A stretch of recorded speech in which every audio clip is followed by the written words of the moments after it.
Hello बच्चों, good evening. आज हम लोग अपना थर्ड ईयर का फर्स्ट क्लास शुरू कर रहे हैं। थर्ड ईयर के ये जो प्रोसीजर है आपने देखा है कि आपके लिए ऑफलाइन ऑनलाइन दोनों तरह की व्यवस्थाएं की गई हैं। ऑफलाइन ऑनलाइन दोनों क्लासेस के बारे में आप लोग बखूबी समझ गए हैं कि किस तरह से हमारा क्लासेस चलेगा। तो आज हमारा उसका फर्स्ट सेशन शुरू होने जा रहा है, offline online session. Third year की अगर हम बात करें तो थर्ड ईयर में आपको पता होगा कि आपके मैथ्स के 6 पेपर हैं, ठीक है। 6 पेपर के नाम मैं यहाँ लिख दे रही हूँ। फर्स्ट पेपर है आपका मैट्रिक स्पेस, सेकंड पेपर है आपका कॉम्प्लेक्स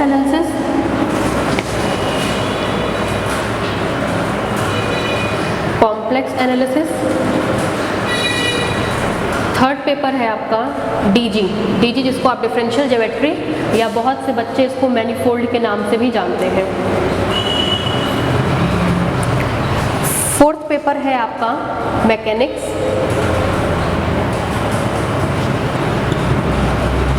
इन 4 पेपर के कॉम्बिनेशन को हम लोग कंपलसरी पेपर कहते हैं। कंपलसरी पेपर का मतलब ये हो गया कि ये चारों पेपर तो आपको पढ़ने ही पढ़ने हैं।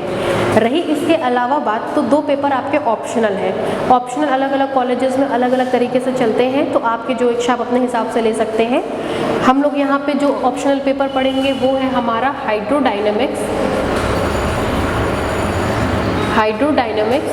और OR।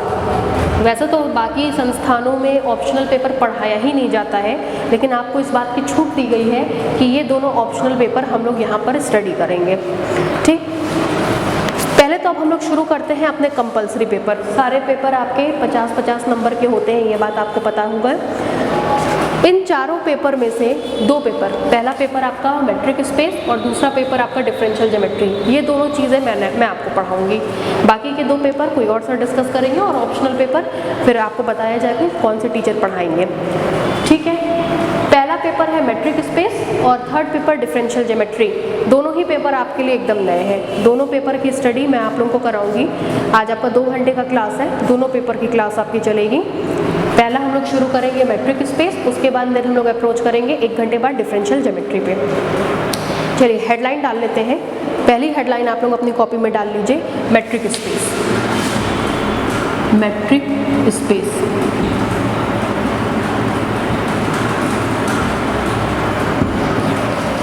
चलिए अब मैट्रिक स्पेस के बारे में थोड़ा सा डिस्कशन कर लेते हैं।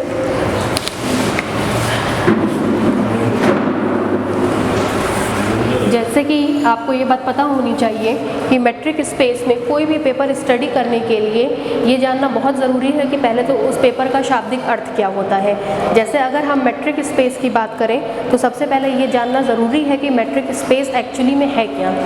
बहुत सी जगहों पे आप लोगों ने कोचिंग किया होगा, बहुत से टीचर से पढ़ा होगा, सबके अपने अपने पढ़ाने का स्टाइल होता है, लेकिन मैंने कुछ टीचर्स को देखा है कि भाई वो पेपर शुरू करते हैं, सीधे डलवाते हैं सेक्शन 1 चैप्टर 1।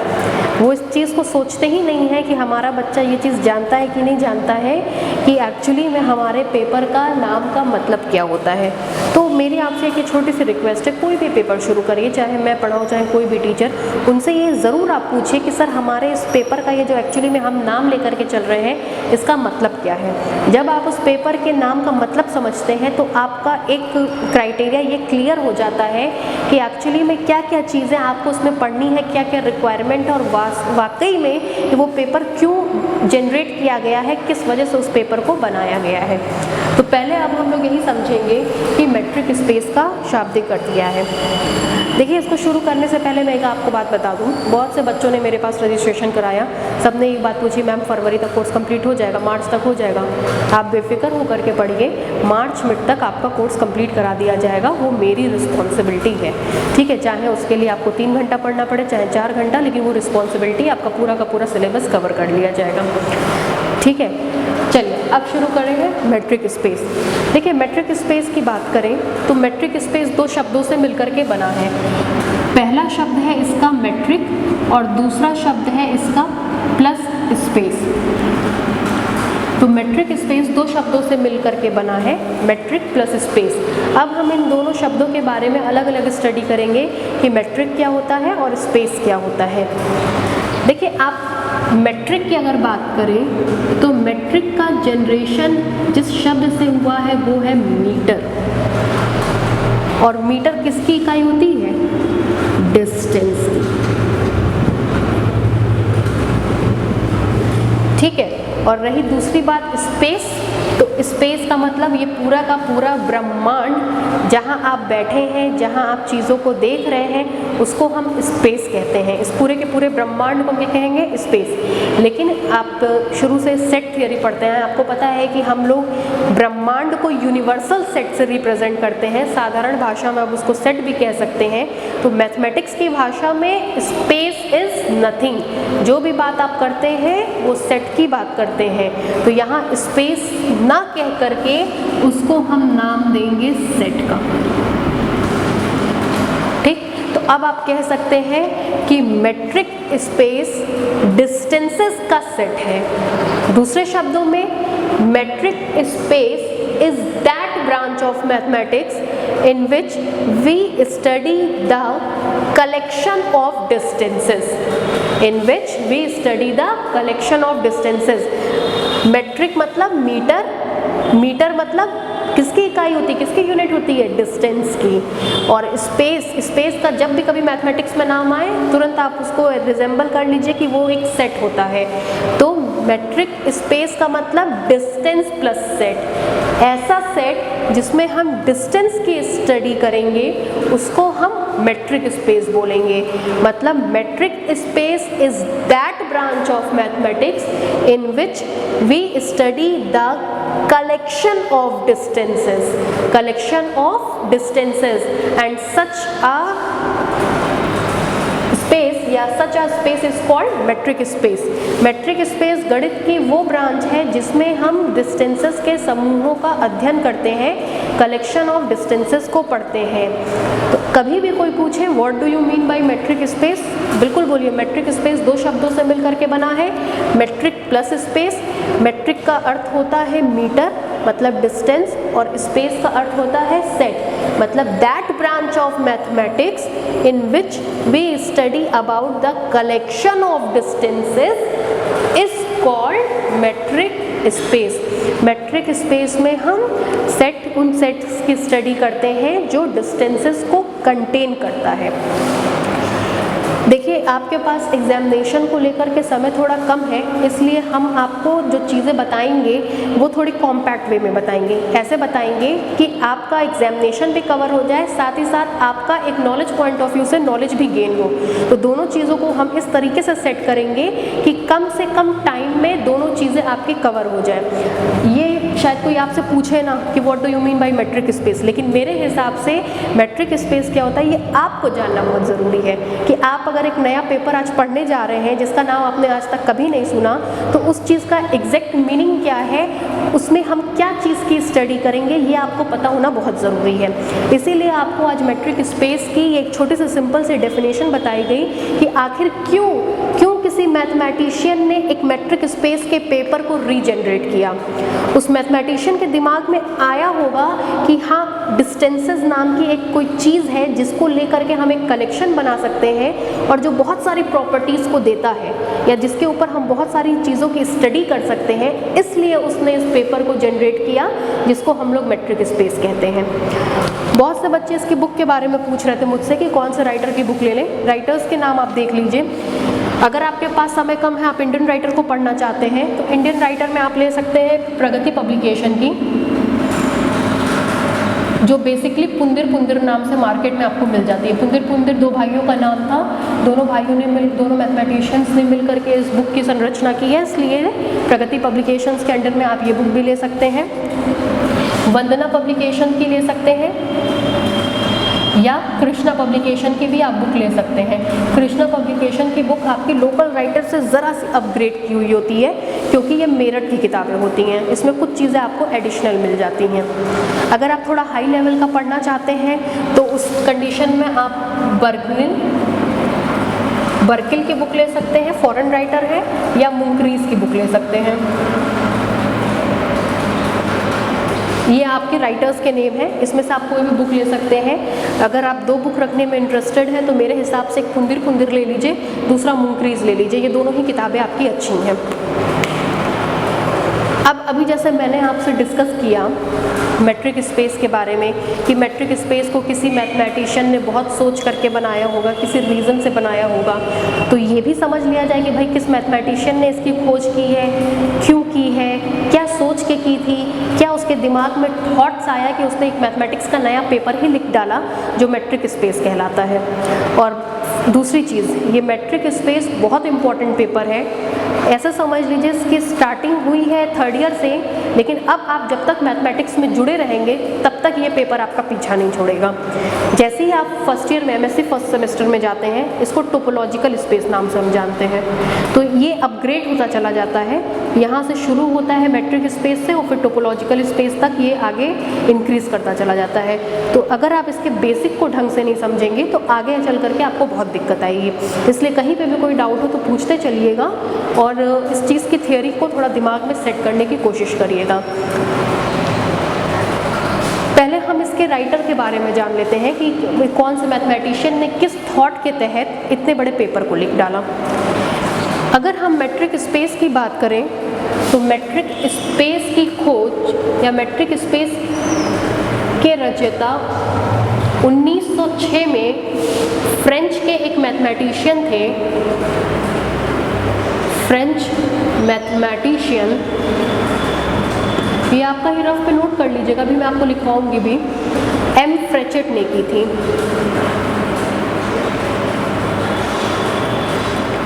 मेट्रिक स्पेस की खोज 1906 में फ्रेंच के एक मैथमेटिशियन थे एम फ्रेचेट। ये पूरा कंसेप्ट उनके दिमाग में आया था कि किस तरीके से मेट्रिक स्पेस की संरचना की जा सकती है। दरअसल उन्होंने इसको ढूंढा कहाँ से, सबसे बड़ा सेट जो आपने अभी तक पढ़ा है रियल नंबर लाइन में वो है रियल नंबर। नंबर थियरी में जो सबसे बड़ा सेट आपने पढ़ा है वो अभी तक रियल नंबर पढ़ा है। रियल नंबर के बाद आपने कॉम्प्लेक्स भी पढ़ा है। बहुत से बच्चों के दिमाग में आ रहा होगा नहीं भाई सबसे बड़ा सेट तो कॉम्प्लेक्स है। कॉम्प्लेक्स रियल नंबर की हेल्प से बनता है। कॉम्प्लेक्स सेट इमेजिनरी सेट होता है। और हम यहाँ पे डेली लाइफ, तो यहाँ पे हम कह रहे थे आपसे कि रियल नंबर नंबर सिस्टम का एक बहुत बड़ा, सबसे बड़ा सेट कहलाता है। किसी के दिमाग में आ रहा होगा भाई कॉम्प्लेक्स नंबर भी तो है, लेकिन कॉम्प्लेक्स नंबर रियल नंबर की हेल्प से बना होता है, इस वजह से हम कॉम्प्लेक्स नंबर की बात नहीं करेंगे। दूसरी चीज़, कॉम्प्लेक्स नंबर इमेजिनरी होता है और जो भी पेपर आप यहाँ पढ़ेंगे वो रियल नंबर मतलब दैनिक जीवन, डेली लाइफ को रिजेंबल करते हुए पढ़ेंगे, इसलिए उसमें कॉम्प्लेक्स नंबर का अजम्पशन आप कभी नहीं लेंगे। मेट्रिक स्पेस कहें या डिफरेंशियल ज्योमेट्री कहें, दोनों पेपर में आप जो भी चीज़ें पढ़ेंगे रियल नंबर पे पढ़ेंगे, दैनिक जीवन को लेते हुए पढ़ेंगे। ठीक है, चलिए 1906 में फ्रेंच मैथमेटिशियन एम फ्रेचेट ने क्या सोचा कि जब हम रियल नंबर लाइन की बात करते हैं, ये रही आपकी real number line. Real number line में हमने सेंटर में 0 को रख दिया, राइट तरफ +1 +2 +3 +4 एंड सो ऑन, लेफ्ट तरफ -1 -2 -3 एंड सो ऑन। इस तरह से आपकी रियल नंबर लाइन -∞ से +∞ की तरफ अप्रोच करती है, -∞ से +∞ की तरफ अप्रोच करती है रियल नंबर लाइन आपकी। -∞ से +∞ पे रियल नंबर लाइन अप्रोच कर गई। तो एम फ्रेचेट ने क्या पाया, रियल नंबर्स में 2 तरह की प्रॉपर्टीज पाई जाती है। क्या क्या प्रॉपर्टीज पाई जाती है अब मैं बताने चल रही हूँ। अगर आप बेला के रहे होंगे तो आपको ध्यान होगा 2nd ईयर में मैंने आपको डायनेमिक्स पढ़ाया था, ठीक है, मैकेनिक्स पढ़ाया था। चलिए डायनेमिक्स पे भी क्यों आए, मैकेनिक्स पढ़ाया था। मैकेनिक्स के 2 पार्ट आपको पढ़ाए गए थे, स्टैटिक्स पढ़ाया गया था और डायनेमिक्स। स्टैटिक्स में आपसे कहा गया था कि ऑब्जेक्ट रुका होता है, you can consider it at a constant, और डायनेमिक में क्या होता है, मोशन करता है ना। तो ठीक यहाँ पे भी उनके दिमाग में क्या थॉट आया कि इन नंबर्स को एक बार हम कांस्टेंट मान लेंगे और दूसरी बार इसको हम टहलाएंगे, मतलब इसमें हम मोशन देंगे। जब आप इन नंबर्स को कांस्टेंट मानते हैं तब किन्हीं 2 नंबर्स के बीच में आप 4 प्रॉपर्टीज लगा सकते हैं, addition, subtraction, multiplication and division. जब आपने इन नंबर्स को कांस्टेंट रिजेंबल किया, मतलब in the state of static consider किया, तब इन नंबर्स के बीच में ये 4 बाइनरी ऑपरेशंस आप लगा सकते हैं, addition, subtraction, multiplication and division. इसको बोलते हैं अलजेब्राइक प्रॉपर्टी, इसको कहा जाता है अलजेब्राइक प्रॉपर्टी। और जब आप इन नंबर्स को कंसीडर करते हैं कि ये मोशन कर रहे हैं, भाई 2 ही चीज़ें हैं ब्रह्मांड में, या तो अपनी जगह रुकी हुई हैं या ब्रह्मांड की चीज़ें मोशन कर रही हैं। इसके अलावा कोई तीसरा स्टेट अगर आप लोग में से कोई जानता हो तो मुझे बता दें। अगर आप पूरे यूनिवर्स की बात करें, पूरे ब्रह्मांड की बात करें, तो ब्रह्मांड में 2 ही चीज़ें हैं, या तो वो चीज़ें अपनी जगह कांस्टेंट हैं, रुकी हुई हैं, या वो चीज़ें मोशन कर रही हैं। इसके अलावा उसमें किसी और तरीके का मोशन नहीं पाया जाता है, ठीक है, कोई और उनका स्टेट होता ही नहीं है। Either they are in rest और दे आर इन मोशन। जब वो रेस्ट में होती हैं, दैट मीन्स जब वो कांस्टेंट होती हैं, तो उनमें ये 4 ऑपरेशंस ही आप लगा सकते हैं, addition, subtraction, multiplication and 4th one is division. ऐसी कंडीशन को हम बोलते हैं अलजेब्राइक प्रॉपर्टी। ठीक इसके विपरीत, जब आपके ऑब्जेक्ट्स मूव करते हैं, जब मूव करते हैं तो in the case of dynamic, और जब यही नंबर्स आपके डायनेमिक पोजीशन में होते हैं, मतलब मोशन करते रहते हैं, मान लीजिए ये सारे के सारे ऑब्जेक्ट्स आपके in the case of dynamic है, मतलब मोशन कर रहे हैं, डायनेमिक स्टेट में होते हैं, तो उनके बीच डिस्टेंसेस पाई जाती हैं, डिस्टेंसेस पाई जाती हैं, और जो उसकी स्टडी हम करते हैं वो हमारी कहलाती है मेट्रिक प्रॉपर्टी। ध्यान दीजिएगा भाई, जहाँ पे डिस्टेंस है वहाँ मेट्रिक है, जहाँ मेट्रिक है वहाँ डिस्टेंस है। ऊपर मेट्रिक था तो वो डिस्टेंस में कन्वर्ट हुआ, यहाँ डिस्टेंस प्रॉपर्टी थी तो वो मेट्रिक में कन्वर्ट हो गई। इसी की स्टडी को उन्होंने उठा करके रख दिया मेट्रिक स्पेस में। मतलब जो आपकी रियल नंबर लाइन होती है उसको उन्होंने 2 पोस्टुलेट्स में कंसीडर किया। पहला पोस्टुलेट था कि उसमें जितने भी नंबर्स हैं, आप उसको ऑब्जेक्ट मान लीजिए, जितने भी नंबर्स हैं वो सब आपके कांस्टेंट हैं, विराम की अवस्था में, स्टैटिक है। तो उस केस में इसमें ये 4 ऑपरेशंस जो पाए जाते हैं इसको हम लोग अलजेब्राइक प्रॉपर्टी कहते हैं। वहीं दूसरी तरफ जब ये सारे के सारे नंबर्स या ऑब्जेक्ट्स मोशन करते हैं, डायनेमिक स्टेट में होते हैं, तो इनकी जो डिस्टेंसेस होती है उसको हम लोग मेट्रिक प्रॉपर्टी में रखते हैं और वो हमारी मेट्रिक प्रॉपर्टी कहलाती है। जब ये नंबर्स को हम मेट्रिक प्रॉपर्टी के तहत स्टडी करते हैं तो उसको हम ले जा करके रख देते हैं मेट्रिक स्पेस में। तो अब ये बात आपके समझ में आ गई कि मेट्रिक स्पेस में, पूरा फिर से एक बार आपको इसका डिस्क्रिप्शन समझा रही हूँ। मेट्रिक स्पेस 2 शब्दों से मिलकर के बना है, metric plus space. That means that branch of mathematics in which we study the set of distances is called metric space. फिर मेट्रिक स्पेस की संरचना कहाँ से हुई, किसने इसकी खोज की, क्योंकि उसके बारे में जब आपको स्टडी करनी होगी तो आपसे कहा गया सन 1906 में फ्रेंच मैथमेटिशियन एम फ्रेचेट ने रियल नंबर लाइन की स्टडी की। उन्होंने रियल नंबर लाइन के नंबर्स को 2 पोस्टुलेट्स के तहत रखा। पहले पोस्टुलेट्स में उन्होंने ये माना कि ये नंबर्स जो है हमारे विराम की अवस्था में है, स्टैटिक पोजीशन में है, और उस कंडीशन में जब हम इन नंबर्स को कांस्टेंट मानेंगे तो उनके बीच में 4 प्रॉपर्टीज़ पाई गई, प्लस, माइनस, मल्टीप्लिकेशन और डिवीज़न। इस सब प्रॉपर्टीज़ को कहते हैं अलजेब्राइक प्रॉपर्टी। वहीं दूसरी तरफ जब ये सारे के सारे नंबर्स मोशन करते हैं, डायनेमिक स्टेट में होते हैं, तो इसमें जो डिस्टेंसेस पाई जाती हैं उस प्रॉपर्टी को हम बोलते हैं मेट्रिक प्रॉपर्टी। जब हम डायनेमिक स्टेट में इन नंबर्स की या ऑब्जेक्ट्स की स्टडी करेंगे तो वो पूरी स्टडी हमारी मेट्रिक स्पेस में रखाएगी।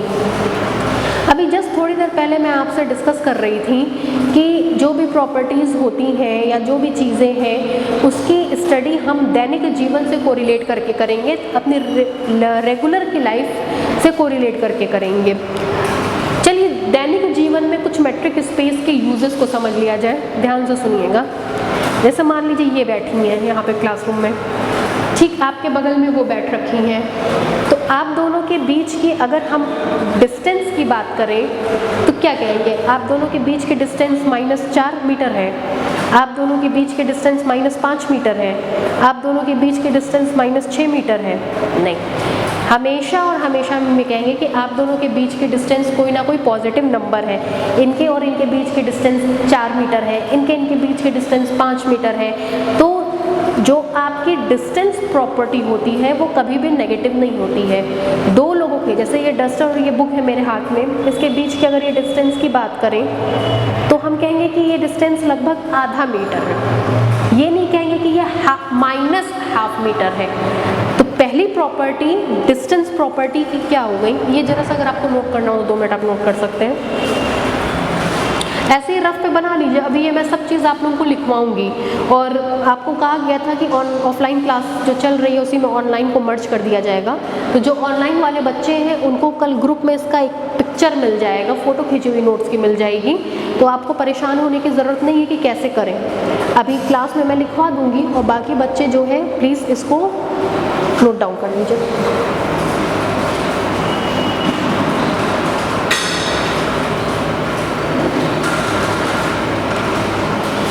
हो गया? चलिए अब मैं मिटा रही, भी मैं लिखवा देती हूँ आपको ये सारी चीज़ें क्लासरूम में।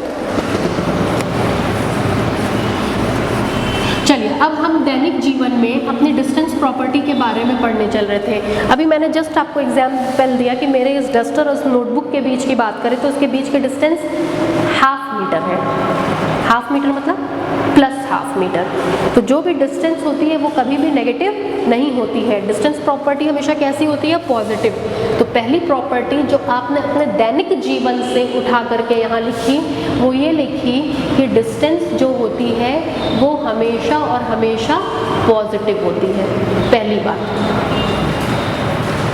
दूसरी चीज़, ये कॉपी और इस डस्टर के बीच के डिस्टेंस आपको ½ मीटर दिख रही है, और कम दिख रही है, और कम दिख रही है, और कम दिख रही है, और कम दिख रही है। अब क्या हुआ, डिस्टेंस क्या हो गई, 0। डिस्टेंस 0 कब हुई, जब ये दोनों एक दूसरे के ऊपर आ गए। ऊपर आ गए मतलब कोइंसाइड कर गए। तो हम कहते हैं कि अगर डिस्टेंस हमारी दो ऑब्जेक्ट के बीच की 0 होती है तो वो तब होती है जब वो दोनों आपस में कोइंसाइड कर जाते हैं, मतलब एक दूसरे के ऊपर आ जाते हैं, मतलब एक ही जगह आ जाते हैं। दूसरी चीज़ ये है, इसको इसके ऊपर रख दिया, दोनों के बीच की डिस्टेंस क्या हुई, 0। अगर दो ऑब्जेक्ट कोइंसाइड कर गए, तब भी उसके बीच की डिस्टेंस क्या हो गई, 0। दैट मीन्स ये रिलेशन हमारा वाइस वर्सा रिलेशन होता है। डिस्टेंस 0, कोइंसाइड कर गए तो डिस्टेंस 0। ये वाइस वर्सा रिलेशन कहलाता है जो आप अपने डेली लाइफ में देख सकते हैं। दो ऑब्जेक्ट्स के बीच की डिस्टेंस 0 है, दैट मीन्स वो दोनों कोइंसाइड कर रहे हैं। दो ऑब्जेक्ट्स कोइंसाइड कर रहे हैं मतलब उनके बीच की डिस्टेंस क्या हो गई, 0 हो गई। नेक्स्ट प्रॉपर्टी, इस डस्टर की इस कॉपी से डिस्टेंस ½ मीटर और इस कॉपी के इस डस्टर से डिस्टेंस 4 मीटर ना, नहीं, तब भी डिस्टेंस क्या होगी, ½ मीटर। अगर ये इससे ½ मीटर पे है तो ये कॉपी भी इस डस्टर से ½ मीटर पे है। मतलब अगर A की B से डिस्टेंस ½ मीटर है तो इसका मतलब B की A से डिस्टेंस भी क्या होगी, ½ मीटर ही होगी और कुछ नहीं होगी। A की B से डिस्टेंस, B की A से डिस्टेंस, दोनों डिस्टेंसेस आपस में क्या होती हैं, बराबर होती हैं। And fourth most important property जो आपने बहुत छोटी क्लास में ज्योमेट्री में सीखी थी, कहते थे आप कि किसी ट्रायंगल को ले लीजिए। ये ट्रायंगल मैंने एक ले लिया, ठीक, एक वर्टेक्स A मान रहे हैं, दूसरा B मान रहे हैं, तीसरा C मान रहे हैं। किन्हीं भी दो वर्टेक्स के बीच की डिस्टेंस, बची हुए डिस्टेंसेस के सम से छोटी या बराबर होती है। मतलब ए और बी के, ए और सी के बीच की अगर हम डिस्टेंस की बात करें तो वो हमेशा छोटी और बराबर होगी किससे? इस और इस डिस्टेंस के सम से। तो ये आपकी ट्रिग्नोमेट्री में आपने ट्रायंगल में ये प्रॉपर्टी पढ़ी थी। कहते हैं किसी भी एक साइड के डिस्टेंस ऑफ या लेंथ ऑफ साइड, आप वहाँ पे इसको लेंथ पढ़ा करते थे, कहते हैं लेंथ ऑफ साइड, किसी भी ट्रायंगल में एक साइड की लेंथ छोटी या बराबर होती है किससे? बची हुई दोनों साइड्स के सम के, सम ऑफ अदर टू साइड्स। बची हुई दोनों साइड्स के सम से छोटी या बराबर होती है किसी भी ट्रायंगल की एक साइड की लेंथ। अच्छा, ये लेस देन का साइन आप लोग समझते हैं ना? मतलब फर्स्ट ईयर के बच्चों को मैं बहुत बढ़िया अंदाज से समझाती हूँ। कौवे की चोंच है, इधर से बंद है, कम खाना खाएगी, छोटी रह जाएगी। इधर मुंह ओपन है, ज़्यादा खाना खाएगी, बड़ी हो जाएगी। तो जो चीज़ बड़ी होती है उधर की तरफ मुंह ओपन दिखाया करिए, जो चीज़ छोटी होती है उधर की तरफ मुंह बंद रखा करिए, है ना। बहुत से बच्चों को कन्फ्यूज़न होता है ग्रेटर देन और लेस देन में, उसके लिए आपको बताया गया है। चलिए, यहाँ पे मैंने आपको डिस्टेंस से रिलेटेड करके 4 प्रॉपर्टी बताई। वो चारों प्रॉपर्टी आप अपने दैनिक जीवन में देखते हैं। पहली प्रॉपर्टी के लिए आपसे कहा गया कि किन्हीं भी दो ऑब्जेक्ट के बीच की डिस्टेंस हमेशा और हमेशा पॉजिटिव होती है। पॉजिटिव होती है, वो कभी भी नेगेटिव नहीं होती है। मतलब डिस्टेंस हमेशा कैसी होती है? पॉजिटिव। दूसरी चीज़, आपको इन दोनों का एग्जाम्पल दिया गया, कहा गया कि इन दोनों के बीच की डिस्टेंस आपको 1/2 मीटर दिख रही है। धीरे धीरे डिस्टेंस घटती गई, जैसे ही ये दोनों एक दूसरे से कोइंसाइड किए, डिस्टेंस क्या हो गई? 0। तो दो ऑब्जेक्ट्स के बीच की डिस्टेंस 0 तब होती है जब वो कोइंसाइड करते हैं, या दो ऑब्जेक्ट कोइंसाइड कर रहे हैं तब भी उनके बीच की डिस्टेंस 0। ये वाइस वर्सा रिलेशन कहलाता है, जो आप अपने डेली लाइफ में बखूबी फील कर सकते हैं। थर्ड पार्ट इज कॉपी की डस्टर से डिस्टेंस, डस्टर की कॉपी से डिस्टेंस इक्वल होगी, उसमें किसी तरह का कोई भी फर्क नहीं पड़ेगा। तो ठीक ए की बी से डिस्टेंस और बी की ए से डिस्टेंस क्या होगी? इक्वल होगी। फोर्थ पार्ट इज, वो हम आपके ट्रायंगल से लेकर के चले हैं। ट्रायंगल में किसी भी साइड को अगर लिया जाए तो वो साइड की लेंथ बची हुई दोनों साइड की लेंथ से छोटी या बराबर होती है। आपको लग रहा होगा मैम ये क्या बेवकूफ़ों वाली बात समझा डाली हमको। दरअसल यही मेट्रिक स्पेस का आपका पूरा बेस है। अब अगर आप मेट्रिक स्पेस पढ़ेंगे फंक्शन पे, सेट पे, तो आप ये नहीं कहेंगे कि मैम ये कहाँ से आया, हम समझ नहीं पा रहे हैं क्या होता है। अब आप उसको दैनिक जीवन से कोरिलेट करके ये बिल्कुल आराम से कह सकते हैं कि हाँ, हमने अपनी डेली लाइफ में इस चीज़ को मैम फील किया है कि अगर आप ये डिस्टेंस मैपिंग पे बता रही हैं, सेट्स पे बता रही हैं, ऑब्जेक्ट्स ले रही हैं, एलिमेंट्स ले रही हैं, तो हम इसको किस तरीके से निखार के सामने रखेंगे। अब आप उस चीज़ को बखूबी समझ सकते हैं। ठीक है, नेक्स्ट पार्ट अब हम आगे पढ़ने चल रहे हैं। ये पूरी चीज़ों के लिए डिस्क्रिप्शन आप नोट कर लीजिए कि क्या क्या चीज़ों का डिस्क्रिप्शन है, लिखते चलिए। फर्स्ट पार्ट है आपका मेट्रिक स्पेस का इंट्रोडक्शन। हाँ जी, इंट्रोडक्शन लिखिए इसमें।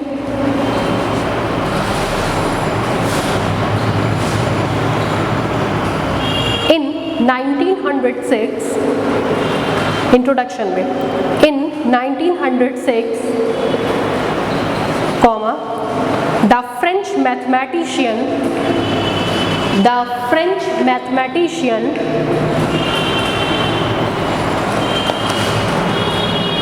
M.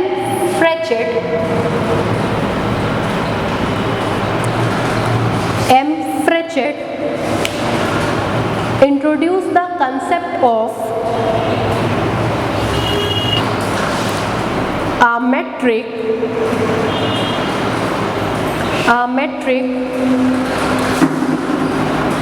ब्रैकेट में लिखिए डिस्टेंस, ब्रैकेट बंद, on a set,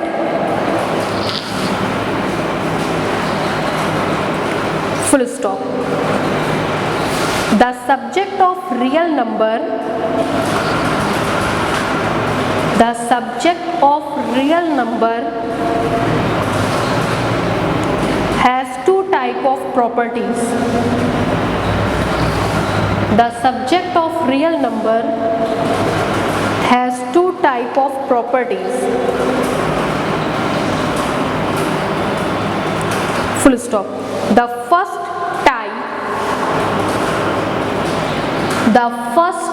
type consists of the algebraic. The first type consists of the algebraic which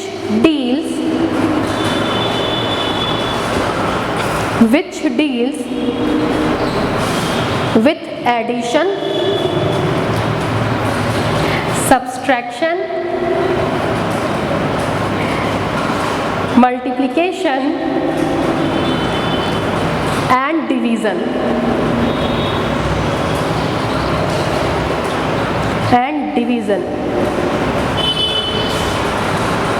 Full stop.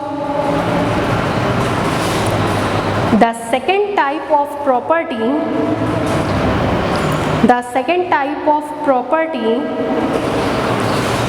consists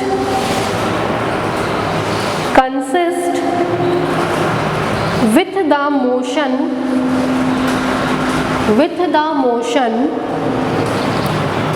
of distance between real number.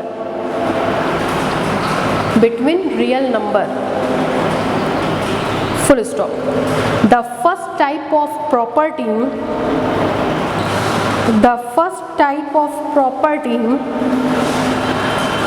are called algebraic property,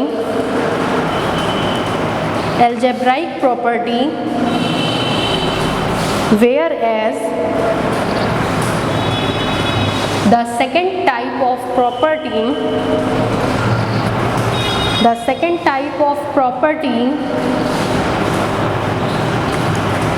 is called metric property. Online के भी जो बच्चे हैं वो इसी notes से अपना notes complete करेंगे, क्योंकि ये पूरी क्लास की आपको वीडियो दी जाएगी, इसलिए ऐसा नहीं कि कुछ अलग से आपको प्रोवाइड किया जाएगा। सब कुछ आपके सामने है जो है। जैसे आप एक क्लासरूम में बैठते हैं, आप वही फील करके चलिए कि आप एक क्लासरूम में बैठे हैं और इसी से ही आपको नोट्स बनाना है। इस चीज़ का ध्यान रखिएगा, ठीक है। ये इंट्रोडक्शनरी टर्म्स मैंने आपको लिखवा दिए। ये जो बातें मैंने आपको बताई थी ये आगे फर्दर चल करके मैं आपको लिखवाऊंगी रिमार्क के बाद। अब हम लोग अपने नेक्स्ट टॉपिक पे थोड़ा सा अप्रोच कर रहे हैं। इतनी चीज़ें मेरे ख्याल है आपको समझ में आ गई होगी, ये लिखवा दिया जाएगा, अभी रिमार्क करके लिखवाएंगे। अब हम अपने मेन टॉपिक पे आ रहे हैं। भाई ये तो हो गई घूमी फिरी बातें मेट्रिक स्पेस के बारे में। अब हम अपने मेन टॉपिक पे आ रहे हैं। उस मेन टॉपिक में हम इस चीज़ को सीखेंगे कि एक्चुअली में मेट्रिक स्पेस की मैथमेटिकल डेफिनेशन क्या होती है। भाई जो भी चीज़ आप पढ़िए उसके दो चीज़ें, दो फेज़ लेकर के चलिए। एक डेली लाइफ से कोरिलेट करिए, एक उसकी मैथमेटिकल डेफिनेशन पढ़िए। डेली लाइफ का डिस्टेंस में क्या यूज़ है, क्या एप्लीकेशन है, वो मैंने आपको यहाँ पर भी बता दिया। अब हम इस चीज़ को आगे चल करके पढ़ेंगे अपने मैथमेटिकल लैंग्वेज के रूप में कि किस तरीके से मैथमेटिकल लैंग्वेज के रूप में अब हम इसको डिफ़ाइन कर सकते हैं। देखिए, मैथमेटिकल चीज़ों को पढ़ने के लिए कुछ चीज़ें आपको पहले यहाँ सीखनी पड़ेंगी, और जिसमें से सबसे इम्पॉर्टेंट पहली चीज़ है कार्टेशियन प्रोडक्ट। आप लोग पहले भी पढ़े होंगे कार्टेशियन प्रोडक्ट के बारे में, लेकिन फिर से आपको एक बार कार्टेशियन प्रोडक्ट सीखना पड़ेगा कि कार्टेशियन प्रोडक्ट क्या होता है। बिना कार्टेशियन प्रोडक्ट पढ़े आप इस चीज़ को नहीं पढ़ सकते। चलिए देखिए, पहला पार्ट है हमारा कार्टेशियन प्रोडक्ट।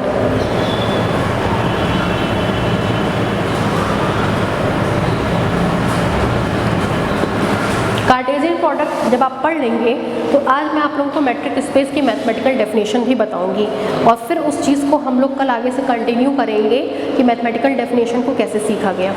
देखिए, कार्टेशियन प्रोडक्ट समझने के लिए सबसे पहले हम मान ले रहे हैं ए और बी हमारे दो नॉन एम्प्टी सेट्स हैं। नॉन एम्प्टी इसलिए ले रहे हैं क्योंकि एम्प्टी का केस आपका एक पर्टिकुलर केस हो जाता है, इसलिए हम यहाँ पे नॉन एम्प्टी सेट्स लेकर के चल रहे हैं। ए और बी हमारे दो नॉन एम्प्टी सेट्स हैं। इसका जब हम कार्टेशियन प्रोडक्ट की बात करेंगे तो उसको रिप्रेजेंट करते हैं A क्रॉस B से। हमने सबसे पहले क्या किया, दो सेट्स लिया A और B दो सेट्स लिए, दोनों नॉन एम्प्टी सेट्स हैं, उसके कार्टेशियन प्रोडक्ट को लिखा, तो वो कार्टेशियन प्रोडक्ट आ गया हमारा A क्रॉस B। ठीक है, मान लीजिए A में m एलिमेंट्स हैं, B में n एलिमेंट्स हैं, तो इसके कार्टेशियन प्रोडक्ट में m डॉट n मतलब मल्टीप्लिकेशन कर देंगे, उतने एलिमेंट्स पाए जाएंगे। अब सवाल ये उठता है कि इसको लिखेंगे कैसे, उसको मैं एक एग्जाम्पल के तहत आपको बता रही हूँ। देखिएगा, मान लीजिए कोई सेट है हमारा A B C और कोई दूसरा सेट है हमारा B 1, 2। A में आप देख रहे हैं 3 एलिमेंट पाए जा रहे हैं, मतलब A नॉन एम्प्टी सेट है। B में हमारे 2 एलिमेंट पाए जा रहे हैं, वो भी हमारा नॉन एम्प्टी सेट है। Number of element in A is equal to 3 और number of element in B is equal to 2। तो इन दोनों का जो कार्टेशियन प्रोडक्ट होगा, कार्टेशियन प्रोडक्ट को मैं शॉर्ट फॉर्म में CP लिख रही हूँ, उसको हम रिप्रेजेंट करेंगे A क्रॉस B से। और इसमें जो नंबर ऑफ एलिमेंट्स होंगे, number of elements in A cross B वो 3 × 2 के बराबर होंगे। 3 × 2 मतलब 6। A में 3 एलिमेंट, B में 2 element, Cartesian product A cross B में नंबर ऑफ एलिमेंट्स 3 × 2 मतलब 6 के बराबर होंगे। अब आगे देखिए, लिखते कैसे हैं वो बताने चल रहे हैं। A B, A में एलिमेंट्स थे A B C, B में एलिमेंट्स थे 1, 2। जब इसका कार्टेशियन प्रोडक्ट बात करते हैं तो A क्रॉस B के एलिमेंट्स कैसे होते हैं, देखिए। सबसे पहले A लिखा है तो A के एलिमेंट को कैच करिए। पहला एलिमेंट ये था, उसको एक बार इसके साथ लीजिए, इसको एक बार इसके साथ लीजिए। A को जब 1 के साथ लेंगे तो A, 1, A को जब 2 के साथ लेंगे तो A, 2। ये एक एलिमेंट होगा, ये दूसरा एलिमेंट होगा। फिर B को कैच करिए, एक बार 1 एक बार 2, तो मिलेगा आपको B, 1 B, 2। अब C को कैच करिए, जब C को कैच करेंगे तो C को एक बार 1 के साथ लेंगे, एक बार 2 के साथ लेंगे, तो मिलेगा आपको C, 1 C, 2। गिनिए कितने हैं, 1 2 3 4 5 6, यही 6 मैं आपको बता रही थी। तो ये कार्टेशियन प्रोडक्ट को रिप्रेजेंट करने का तरीका है। दूसरी चीज़, अगर आप नोटिस करेंगे तो यहाँ 2 सेट्स थे, तो अब इसके एलिमेंट ऑर्डर्ड पेयर टाइप के होंगे, मतलब 2-2 का समूह बनने लग गया। 3 होंगे तो 3-3 का समूह बनेगा, 4 होंगे तो 4-4 का समूह बनेगा। मतलब A क्रॉस B 2 सेट्स लिया, तो अब इसके एलिमेंट A एक सेट था तो एलिमेंट में भी एक थे। A क्रॉस B में 2 सेट था तो 2-2 का बंच बना। A cross B cross C 3 होगा तो 3-3 का बंच बनेगा। A cross B cross C cross D होगा तो 4-4 का बंच बनेगा। तो ये पहचान होती है कि उस कार्टेशियन प्रोडक्ट में कितने सेट्स को इन्वॉल्व किया गया है। अगर आप कोई एलिमेंट लें, उसमें 4 का समूह है तो मतलब 4 सेट कार्टेशियन प्रोडक्ट है, 5 का समूह है तो 5 का कार्टेशियन प्रोडक्ट है, 6 का समूह है तो 6 का कार्टेशियन प्रोडक्ट है, और इसी तरह से ये श्रृंखला आगे बढ़ती चली जाएगी। तो कभी भी कार्टेशियन प्रोडक्ट कहे तो 2 सेट्स लीजिएगा, कार्टेशियन प्रोडक्ट को ऐसे रिप्रेजेंट करिएगा, इसमें 4 और इसमें 5 एलिमेंट हो तो उसमें 4 × 5 मतलब 20 एलिमेंट होंगे। फिर A को बनाइए, B को बनाइए। पहले A था इसलिए पहले A को बनाए हैं, फिर B था इसलिए B को बनाए हैं। एक एलिमेंट को इन दोनों के साथ कैच करिए, दूसरे एलिमेंट को इन दोनों के साथ कैच करिए, तीसरे एलिमेंट को इन दोनों के साथ कैच करिए, ले जा करके यहाँ लिख दीजिए, ये आपका कार्टेशियन कहलाएगा। इसी में अगर मैं आपसे पूछूँ B क्रॉस A, देखिएगा बिल्कुल चेंज हो जाएगा। अगर इसी में मैं आपसे कहूँ कि B क्रॉस A बताओ, तो B क्रॉस A में नंबर ऑफ एलिमेंट्स 2 × 3 मतलब 6 ही होंगे। पहले B है तो पहले हम B को लिखेंगे, फिर हम A को लिखेंगे। पहले हम B को लिखेंगे, फिर हम A को लिखेंगे। B में है हमारा 1 2, A में है हमारा A B C। B cross cross ए की बात करेंगे तो पहले 1 को कैच करेंगे, इसके साथ, इसके साथ, इसके साथ, तो मिलेगा हमको 1, A, 1, B, 1, C। फिर इसको कैच करेंगे, इन तीनों के साथ लेंगे तो मिलेगा 2, A, 2, B और 2, C। ठीक है, 1A, 1B, 1C, 2A, 2B, 2C। अब भी 6 एलिमेंट है, 1, 2, 3, 4, 5, 6। बस थोड़ा सा प्रारूप चेंज हो गया। A पहले था तो A के एलिमेंट्स पहले आएंगे, B पहले होगा तो B के एलिमेंट्स पहले आएंगे, B बाद में था तो B के एलिमेंट्स बाद में आए, A बाद में है तो A के एलिमेंट्स बाद में आए। ठीक है, ये कार्टेशियन प्रोडक्ट की परिभाषा है, ये आपका बेस है। बिना इसको पढ़े आप मेट्रिक स्पेस कभी नहीं सीख पाएंगे, क्योंकि उसमें कहीं ना कहीं कार्टेशियन प्रोडक्ट की ज़रूरत पड़ती है। ठीक है, इतनी चीज़ें आपको समझ में आ गई, ये हमारा कार्टेशियन प्रोडक्ट है। अब हम अपने फर्स्ट टॉपिक पे अप्रोच कर रहे हैं। ये सब आपका बेसिक था, आपका कहीं ना किसी क्लास में पढ़ा हुआ। अब हम अपने मेन टॉपिक पे अप्रोच कर रहे हैं। मेन टॉपिक है अब हमारा mathematical definition of metric space. देखिए, मैथमेटिकल, समझ लीजिए फिर लिखवा दिया जाएगा, डेफिनेशन ऑफ मेट्रिक स्पेस। चलिए, मेट्रिक स्पेस के मैथमेटिकल डेफिनेशन पे आपकी उसके लिए क्या क्या चीज़ की आपको ज़रूरत पड़ने वाली है। ठीक है, क्या क्या चीज़ की आपको आवश्यकता पड़ने वाली है, ये चीज़ पहले मैं आपको बता दे रही हूँ। देखिए, सबसे पहले मैथमेटिकल डेफिनेशन के लिए आपको एक सेट चाहिए होगा। उस सेट को हम लिखते हैं X से। प्रॉपर्टी इसकी ये होगी कि ये सेट हमारा नॉन एम्प्टी होगा। ये जो भी एरो डायग्राम में बनाती हूँ ये आप बना लिया करिए, ये आपकी सुविधा के लिए बनाया जाता है। ठीक है, ऐसा नहीं है कि ये कोई मतलब तरीका है आप उसको इग्नोर करके आगे बढ़ जाए। ये आपको ईजी वे में किसी भी चीज़ को सिखाने के लिए बनाया जाता है, इसलिए इसको प्लीज़ बनाते चलिएगा। कहा गया कि सबसे पहले हम एक सेट लिए हैं X। मेट्रिक स्पेस में हमेशा सेट आप X से लेंगे और वो सेट कैसा होगा, नॉन एम्प्टी। कई बार वाइवा में आपसे पूछ लेते हैं कि सेट नॉन एम्प्टी क्यों लिए। अगर आप सेट एम्प्टी लेते हैं तो एम्प्टी का मतलब होता है उसमें एक भी एलिमेंट नहीं होगा। अगर सेट में एक भी एलिमेंट नहीं होगा तो आप डिस्टेंस किसकी निकालेंगे। आपको पता है डिस्टेंस निकालने के लिए कम से कम 2 चीज़ें चाहिए, या 2 नहीं, खुद ही एक चीज़ ही ले लीजिए। इस डस्टर की इस डस्टर से डिस्टेंस क्या होगी, 0। तो कम से कम डिस्टेंस निकालने के लिए एक ऑब्जेक्ट आपको चाहिए, एक एलिमेंट आपको चाहिए, और अगर एक भी एलिमेंट नहीं हुआ तो डिस्टेंस किसकी निकालेंगे। इसलिए पहला मेन पॉइंट, मेट्रिक स्पेस में सेट हमेशा आपका नॉन एम्प्टी होगा। अगर एम्प्टी हो गया तो उस केस में आप मेट्रिक मतलब डिस्टेंस निकाल ही नहीं पाएंगे और फिर मेट्रिक स्पेस की किसी भी प्रॉपर्टी की स्टडी नहीं कर पाएंगे। तो मेट्रिक स्पेस की पहली प्रॉपर्टी जो सेट आप लेते हैं वो सेट आपका कैसा होना चाहिए, नॉन एम्प्टी।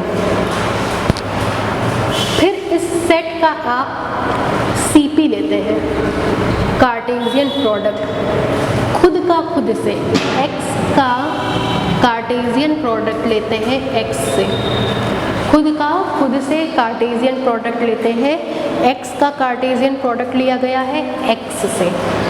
ठीक, CP लेंगे। फिर इसके ऊपर एक फंक्शन डिफाइन करेंगे, फंक्शन।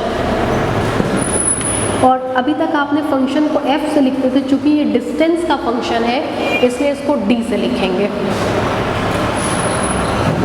D एक फंक्शन होता है X क्रॉस X से रियल नंबर के बीच में।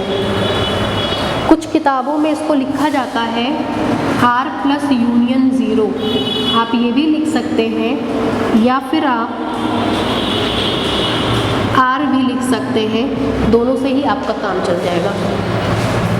ठीक, सबसे पहले हमने एक नॉन एम्प्टी सेट लिया, फिर उसका CP लिया X क्रॉस X, उस पर एक फंक्शन D डिफाइन किया X क्रॉस X से R तक। ठीक, जो उधर लिखी गई 4 प्रॉपर्टी को सेटिस्फाई कर जाए। कितनी प्रॉपर्टी को? 4 प्रॉपर्टी को। कौन कौन सी 4 प्रॉपर्टी है देखिए। मैट्रिक स्पेस की प्रॉपर्टी इसलिए इसको हम लिखेंगे M1 से। किससे लिखेंगे? M1 से।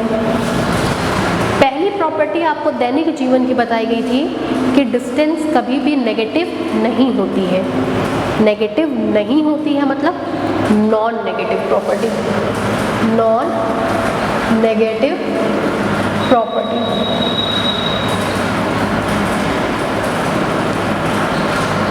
नॉन नेगेटिव प्रॉपर्टी, ध्यान से सुनिएगा। थोड़ी देर पहले अभी मैंने आपको कार्टेशियन प्रोडक्ट बताया था। कहा था कार्टेशियन प्रोडक्ट में अगर 2 सेट्स आते हैं तो 2 का समूह बनता है।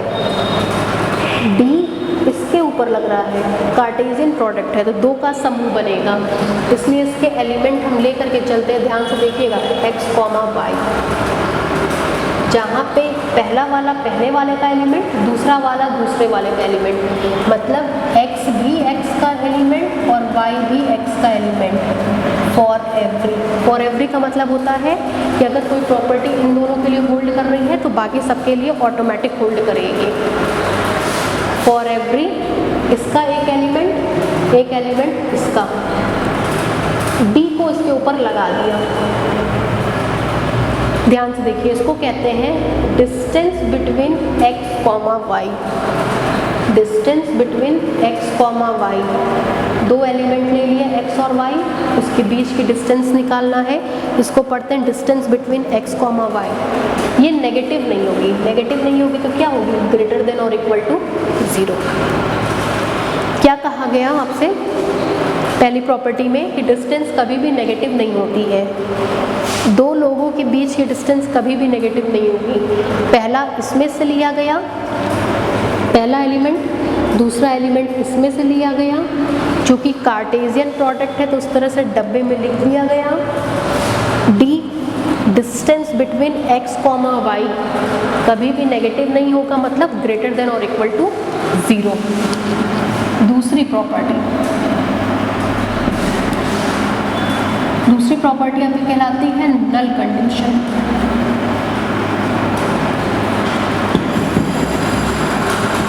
नल कंडीशन में आपसे कहा गया था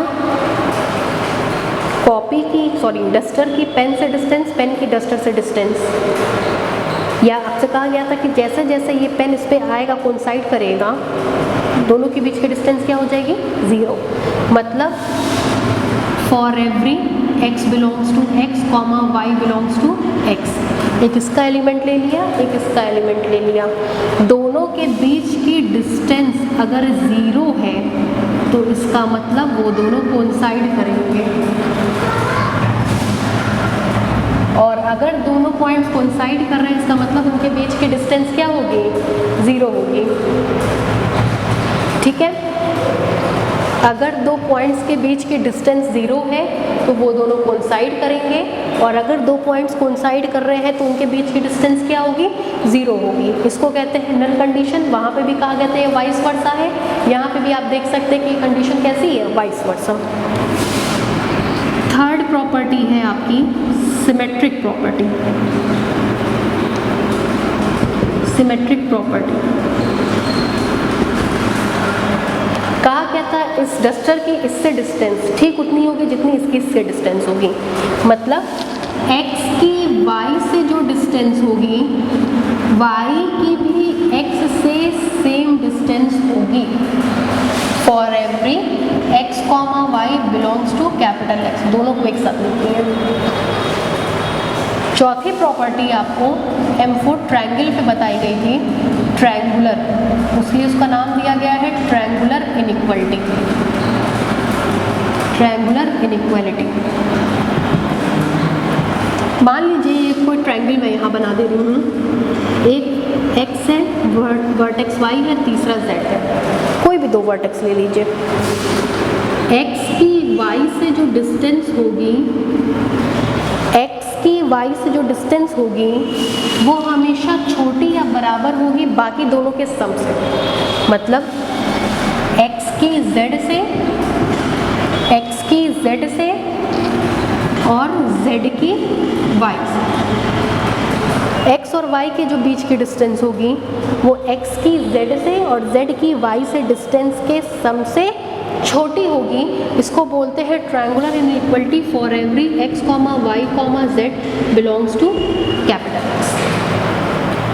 ठीक है, ये 4 प्रॉपर्टी अगर सेटिस्फाई कर जाती है तो इसको हम लोग बोलते हैं मेट्रिक, और x, d इस सिस्टम को बोलते हैं मेट्रिक स्पेस। मतलब ये मेट्रिक स्पेस की मैथमेटिकल पूरा डिस्क्रिप्शन आपको दिया गया है। क्या क्या बोला गया? जब भी कोई आपसे मेट्रिक स्पेस की परिभाषा पूछे, सबसे पहले एक नॉन एम्प्टी सेट लीजिएगा। नॉन एम्प्टी क्यों कहा गया वो आप समझ ही रहे होंगे।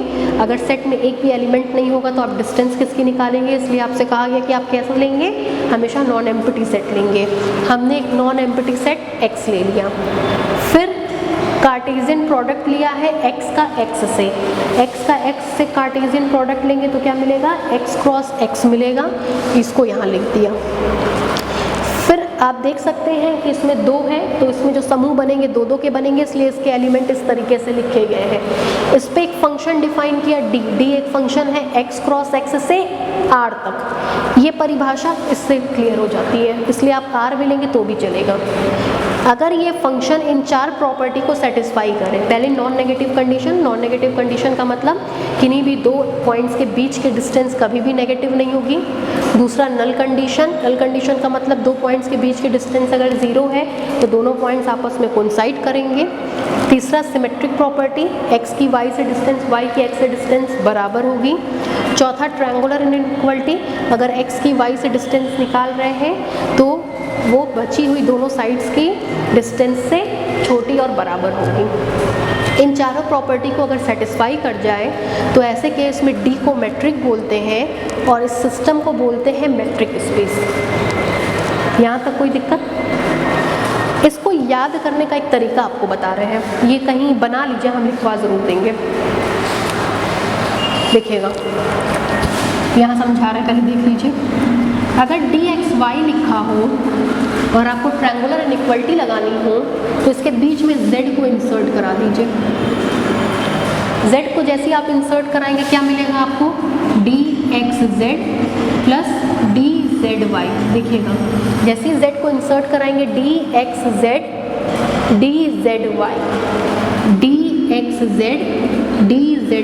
ये आसान तरीका आपको बता रहा है याद करने का, dxz dzy, और तुरंत यहाँ लेस देन और इक्वल टू का साइन लगा दीजिए तो आपको अपने आप ट्रायंगुलर इक्वलिटी मिल जाएगी। मान लीजिए कोई आपसे कह रहा है dxz की डिस्टेंस निकालो, कौन बच गया, y को इंसर्ट कराइए, एक बार इसके साथ लीजिए, एक बार इसके साथ। जैसे ही y के साथ लेंगे मिलेगा dx, y प्लस दूसरा आपको मिल जाएगा dzy, dxy, दूसरा आपको मिलेगा dy, z, लेस देन और इक्वल टू लगा दीजिए तो ये अपने आप आपको कौन सी प्रॉपर्टी हो जाएगी, ट्रायंगुलर इनइक्वालिटी प्रॉपर्टी। इतना आप बना लीजिए।